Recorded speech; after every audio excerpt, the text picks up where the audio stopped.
Il fait pas chaud, salut la famille. Aujourd'hui, on est, comme vous avez pu le voir à travers le titre et la miniature, avec la Bentley Continental GT. Ça fait un petit moment que je la conduis et je l'utilise en daily driver. Donc c'est le but de la vidéo, de voir si ce monstre, parce qu'elle est quand même énorme, commençait en daily driver, parce que c'est le luxe ultime cette voiture. C'est la version Mulliner. Donc avec quelques petits changements. On a fait une vidéo de la livraison qui sera en lien pour que vous puissiez bien voir toutes les différences Mulliner. Mais par exemple, ici, fini en Mulliner. Le cadran avant fini aussi en diamant comme sur les Mulliner. Et ouais, voilà, donc je roule avec un petit peu. J'ai appris 2-3 petits trucs qui sont grave sympas. J'utilise énormément la voiture, donc en daily, comme j'ai dit. Mais du coup, j'ai appris que le coffre de cette voiture est vraiment très grand. Donc plein de sacs, on peut rentrer tout ce qu'il faut dedans et c'est pratique parce qu'il n'est pas en cuir ou quoi. Des fois, souvent sur des voitures de luxe comme ça, à ce prix là, ils te mettent un coffre en cuir et c'est chiant parce qu'à la fin tu peux plus vraiment l'utiliser pour mettre tous tes trucs à l'intérieur. Mais j'aime beaucoup la voiture. Je suis un peu tombé amoureux avec cette voiture pour un daily, l'ultime daily, parce que c'est un truc de dingue quand même, les gens qui utilisent ça en daily, parce que c'est une voiture vraiment incroyable. Mais en théorie, c'est l'ultime daily. Bon, vous êtes sur ma tête, j'espère que l'angle ça ira. Alors, on est dedans, il y a Marion, salut. Alors, on démarre la voiture. Si vous avez vu la vidéo livraison, vous allez un peu savoir comment tout ce système marche. Toi, t'avais pas vu ça? Regarde. Donc là, je peux avoir devant moi donc tous les trucs analogues, ou je peux cliquer sur un bouton et j'ai l'écran. Ouais, ça, on l'avait vu sur la Flying Spur, ouais. Donc le système audio est dingue. Alors là, le petit truc, donc ça pour tous les jours, c'est sympa. Le truc qui te donne ta ceinture. Alors ça, c'est un bouton que j'ai découvert il n'y a pas trop longtemps qui est super pratique. Donc tu cliques là-dessus et après, ça ouvre toutes les fenêtres en même temps. Donc si tu as envie de tout ouvrir, c'est grave pratique. Ouais, t'as vu, il n'y a rien là. Donc c'est complètement ouvert. C'est une énorme fenêtre. Enfin, tu as les 4, mais avec un bouton, là, tu peux toutes les contrôler. Donc ça, c'est super sympa. Alors, voyons voir. On va monter l'aileron. Ça, c'est le bouton ici. Ça, on en avait parlé un petit peu dans la dernière vidéo. Et on y va. Alors, la voiture, pour tous les jours, elle a quand même un sacré gabarit. Mais elle a, comme tu peux voir, une caméra 360. Donc ça, c'est grave sympa pour tous les jours. C'est super pratique. Parce que même si elle est très grande, tu peux quand même voir complètement autour de toi. Donc, tu peux cliquer sur plein de boutons différents pour pouvoir voir un peu de tout. Donc, côté... panorama avant. Alors même tous les boutons, quand tu cliques, tu as une sensation de qualité de ouf. Alors un autre truc qui est grave cool, c'est si par exemple tu es un peu perdu, là je peux aller sur mon GPS, cliquer View et boum, tu as vu, j'ai le GPS en énorme devant moi. Donc on va rouler un petit peu et on va revenir vers vous dans 2 secondes la famille. Là la famille, on est dans la voiture, je suis en mode B, donc c'est le mode normal si tu veux. La voiture elle commence toujours dans ce mode là. Alors tu peux la mettre dans un mode confort qui en plus de ça est encore plus confortable, et les dos d'âne comme celui qu'on passe là, tu les sens à peine. C'est comme si tu flottais sur un nuage. C'est vraiment dingue comme sensation. Et le volant, tu peux vraiment rouler et tourner le volant avec un doigt. C'est tellement léger pour une voiture qui pèse je crois 2 tonnes 4 quand même. C'est assez impressionnant qu'ils ont pu avoir ça. Le volant est assez épais. Moi j'aime bien, ça fait très sportif un volant épais comme ça. Le mode sport, honnêtement, je roule pas beaucoup dedans. T'entends le bruit un peu plus. Alors tu peux la mettre aussi en mode manuel. Donc là tu as les palettes derrière, c'est des petites palettes. Ce qui est drôle avec ça, c'est quasi les mêmes palettes que tu trouves sur une Bugatti. Alors c'est vrai que il y a une performance de dingue sur cette voiture. Alors si j'accélère un petit peu, Donc comme tu peux voir, j'ai mon GPS là juste devant moi, donc ça c'est grave pratique, mais je vais le changer parce que j'aime bien quand même avoir le système le plus analogue possible devant. Donc en mode sport, t'entends le V8, donc celle-ci c'est un V8, ça veut dire qu'elle est un peu plus légère, un peu moins de puissance, mais aussi elle fait un plus beau bruit. Honnêtement moi je préfère la V8 au W12, aussi parce que la consommation, bon elle est déjà assez violente, je vais pas te mentir, dans la V8, mais encore plus dans la W12. Là on va pouvoir faire une petite accélération. C'est fou, t'es directement au-dessus de la limite de vitesse. Là si on ralentit un petit peu, prêt. Par contre, j'ai toujours pas pu trouver comment se remettre ensuite en mode normal, en mode auto. On se remet en mode confort, parce que honnêtement, une Bentley c'est fait pour rouler en confort, hein, pour moi. Les sièges sont confortables. Hein. Très confortable. Un des trucs qui m'a impressionné le plus, c'est le silence.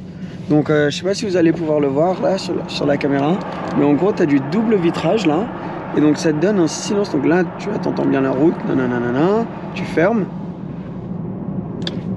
silence complet. C'est assez impressionnant.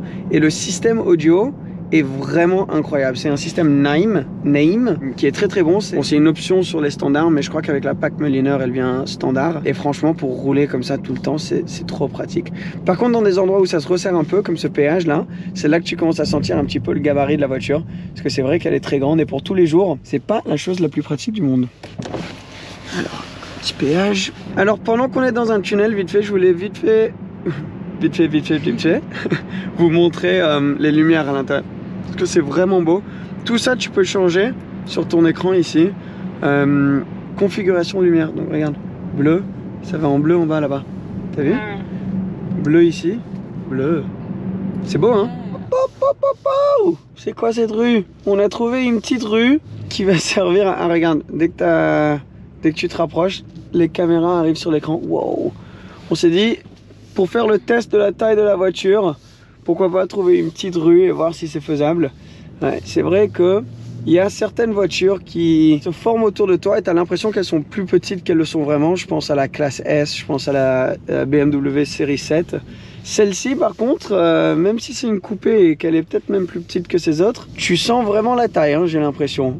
Et tu sens le poids quand tu la navigues sur des petits trucs comme ça, tu sens un peu le poids et tu sens la taille. Donc c'est une chose qui, si tu roules tout le temps avec, serait assez difficile. Faut connaître ta voiture, hein. Même en roulant un petit peu avec, elle a vraiment un sacré gabarit. Donc on va vite faire retourner à une route un peu plus grande. Je voulais tester sur une route comme ça, mais la conclusion c'est que la voiture est très grosse et tu le sens. Nouvelle mission, est-ce que on peut rentrer 4 valises, du genre une famille qui part en vacances, dans la Bentley?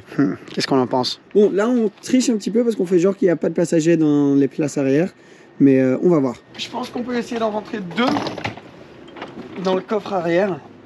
Ah j'ai déjà des trucs. Alors, fais voir. Une valise. La deuxième, est-ce qu'elle rentre? Ça va pas passer? Si? Non. Non. Ok, bon, déjà, on peut pas mettre 2 valises dans le coffre. Non. Ok, pas top. Parce que du coup, regardez. Là, on peut pas remettre le siège. Bon, après, c'est des sacrées valises. Hein. Oui, mais bon. Quand même. Mais ouais, donc une valise derrière, non. 2 valises derrière, non plus. Donc, niveau daily driver, peut-être ça, c'est pas le plus pratique du monde. Après, tu peux rentrer plein de trucs. Peut-être pas 4 valises, mais tu peux rentrer pas mal de trucs. Des sacs de voyage. Des sacs de voyage, oui. Il Ouais. faut juste avoir des petits sacs. Mais il y a quand même beaucoup plus de place que dans ma Porsche. Tada! Ah, mais ça, c'est un dessin de ma voiture. Ah, ça, c'est un truc que je vais vous montrer, la famille. Attends, je vais poser mon téléphone là. C'est tellement stylé, ça. Hein. Bon, c'est un truc un peu geeky, mais moi, je trouve ça grave cool. La porte, normalement, tu ouvres une porte et il y a un cran et un deuxième cran. Avec celle-là, elle s'arrête n'importe où. Donc, tu la laisses là, tu la laisses là, elle reste, tu la laisses là, elle reste. Et c'est tellement pratique parce que tu peux l'ouvrir au point parfait et elle va rester. Bref, tout ça pour ça. T'aimes bien ma petite caméra là? Est-ce qu'on a comme la Porsche Turbo? Non, ça marche pas comme ça. Non, ça marche pas. Et il faut cliquer sur le B. C'est sympa aussi. Hein. Ouais. Est-ce que moi je suis le seul kéké qui roule dans une voiture aussi classe avec l'aileron élevé? Ouais. Je t'ai vu passer, par contre, c'était violent avec l'aileron. Ah ouais, elle est belle de l'extérieur? Ouais. Là, quand t'as l'aileron relevé, ouais, c'est assez violent. Et là j'ai pu me garer. Hein. On a fait tous les tests possibles de taille, etc. cet après-midi. Tu la trouves comment toi? Tu l'aimes bien? Ouais, elle a de la gueule. Hein. Bah, tu la vois, tu la repères direct. Hein. Ouais, en bleu comme ça surtout. Mais elle est vraiment imposante quoi. Ouais, c'est vrai qu'elle est très large. Et la grille avance, très bling bling, mais c'est impressionnant. Bon, merci pour le dessin. Et voilà, une autre truc journée daily de compléter. Je sais pas vous, mais il y a certaines questions que je me demande de temps en temps. Qu'est-ce que tu fais si tu es un surfeur blindé comme pas possible et que tu veux une Bentley et que tu veux aller faire du surf, hein? Alors, on est là pour vous donner cette information très importante que je suis sûr beaucoup de gens se demandent, hein, n'est-ce pas? Est-ce que ton surfboard peut rentrer dans la Bentley Continental GT? Je pense pas. Hein. Ouais. Déjà du premier regard, fais voir. Non. mais il y a une trappe là. Mais ça va jamais passer à travers la trappe. It's called Tetris. Bravo, bravo, très bien. Voilà, voilà, le test que je suis sûr que beaucoup d'entre vous vous demandiez, on l'a fait et ça rentre. Donc c'est bon, vous pouvez dormir maintenant, relax. Parce que je sais que c'était probablement quelque chose qui vous stressait énormément de savoir ou pas si vous pouviez surfer dans votre Bentley. Mais maintenant que vous avez la réponse, vous pouvez continuer avec votre vie de tous les jours. Il y a énormément de vent, voilà. Alors on va fermer le coffre. On filme depuis tout à l'heure et du coup regardez, il y a des trucs de partout dans la voiture. Mais ce qui m'intéresse le plus, Lucas, le confort. Voilà. Et voilà. Le confort extrême. Et depuis tout à l'heure, tu es dans l'arrière de la voiture, mais ça va, non? On cruise et c'est extrêmement confortable. Et non, voilà, on se sent pas dans une voiture, on se sent plus dans un bateau, quoi. Ouais, c'est vrai qu'il faut ton permis bateau et ton permis voiture pour conduire celle-là. Alors, ce qu'on a découvert, c'est que quand tu mets ton siège chauffant, là, comme il fait froid, on l'a mis aujourd'hui, là, c'est chauffant aussi. Tu t'appelles ça comment? L'accoudoir central. L'accoudoir central se chauffe. Donc c'est ouf. Donc quand tu conduis comme ça, tu as l'accoudoir central chauffé et l'accoudoir là-bas. Donc c'est ouf, cette section ici se chauffe. Toi, tu as ça derrière? Ouais, mais je sais pas si ça chauffe. Hein. Non, ça chauffe pas du tout. Par contre, un truc, la clé. Parce que la clé, elle est très belle, sensation de qualité de ouf à travers la clé, mais elle est énorme. Donc là, c'est un peu relou parce que si tu la mets dans ta poche, tu peux pas mettre ton porte-monnaie ou ton téléphone dans la poche. T'as quasi juste ça. Donc c'est un peu relou. Donc tu finis par la laisser dans la voiture, mais après je l'ai oublié dans la voiture. Et bref. Donc en gros, la clé, elle est très très belle, mais elle est peut-être pas hyper pratique pour tous les jours. Il faut dire que tu as un gros portefeuille aussi quoi. Ouais. Trop de place. Oui, c'est vrai que les gens qui ont une Bentley en général, ils ont un gros portefeuille aussi. Donc du coup, c'est encore moins pratique pour eux. On a récupéré un pote, Charlie, qui parle pas vraiment français, mais dit bonjour. Bonjour mec. Voilà. Et en gros, il était à Monaco, il allait prendre un taxi pour aller à son déjeuner à un très beau restaurant. Et je lui ai dit, écoute, je suis en Bentley, je t'amène. Pas de souci, je t'amène. Donc il a dit qu'il nous donnerait un 5 étoiles pour la voiture sur Uber, mais un 1 étoile pour moi. Donc voilà. Mais pendant qu'on dépose lui à son restaurant, le Beef Bar de Monaco, très beau restaurant, on a décidé que nous on allait prendre à manger aussi, mais pas pareil. Pourquoi pas faire un drive? On est là, on est arrivé. KFC. Ah oui, on a trouvé ça. La voiture a des massages. Alors, c'est où? Ouais, onde, s'il te plaît, ouais, c'est pas mal. Je vais te mettre au maximum. Ah, très bien, ouais. Voilà, je pense qu'on est bien là. 5 tenders, 10 tenders. 5 chacun. Allez. Bonjour. Alors, on va prendre un bucket avec 10 tenders, s'il vous plaît. En menu? Ouais, c'est tout. Ouais. Ça vous fait 17,40 en prochaine fenêtre. Ok, super. Bonjour. Bonjour. Merci. Merci beaucoup. Bentley Monaco's gonna be super happy. Wow. T'es un big boy. Ça marche bien. Tu vois, on daily par contre, faut faire attention au chlore blanc. Mais franchement, ça marche. On a bien mangé, hein, quand même. Par contre, tu le regrettes un petit peu après. Genre, c'est très bon sur le moment même, mais tu le regrettes un petit peu après.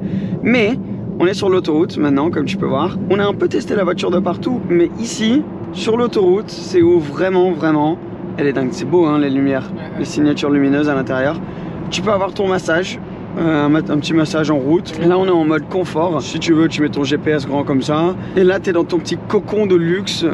T'entends rien de l'extérieur. Tu mets ta musique. Là, on l'a éteint pour la vidéo, mais normalement, on avait notre musique classique. Et t'es vraiment dans ton petit monde. Je pense que c'est là où cette voiture, elle marche vraiment. Parce que la taille, tu la remarques moins. Tu peux très facilement être en train d'aller beaucoup trop vite.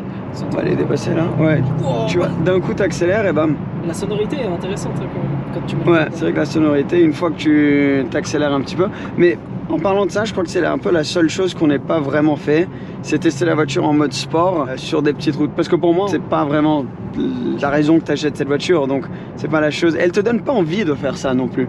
honnêtement, elle te donne pas envie d'aller à fond. Mais pour la vidéo, on va quand même essayer d'accélérer un petit peu sur une route un peu plus sinueuse.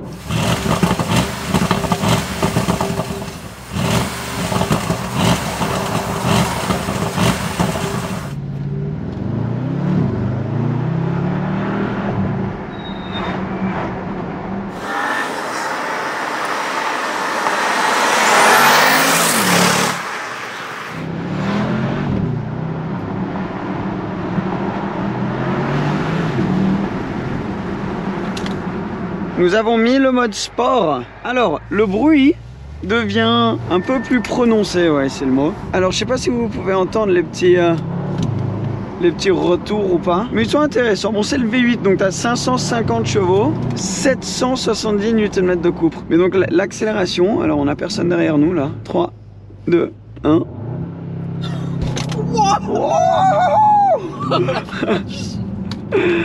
C'est quand même un truc de dingue, hein. Et ensuite, je vais en profiter pendant qu'on a personne derrière, encore une fois, pour vous montrer les plus gros freins acier sur une voiture de production. 3, 2, 1. Oh, aïe, ma caméra elle a touché le truc. C'est violent aussi, hein. Donc bon, la voiture elle n'est pas faite pour rouler sur des petites routes comme ça. Il y a quand même pas mal de roulement. Tu sens le poids. Mais bon, c'est une voiture qui a été faite pour justement l'autoroute où on était juste avant et non pas des routes comme ça. Par contre, tu as des palettes, des petites palettes, sympa, mais rien de spécial. Tu sens le poids, hein. Là, elle n'est pas dans sa zone de confort, la voiture, mais elle pousse, hein. Bon, on l'a testé de partout, je dirais maintenant. Lui, il est sur son téléphone, au calme. Je pense qu'on se remet en mode confort. Bon, ben, toutes bonnes choses viennent à leur fin, hein, par contre. Maintenant, on l'a testé un peu dans toutes les conditions qu'on pouvait.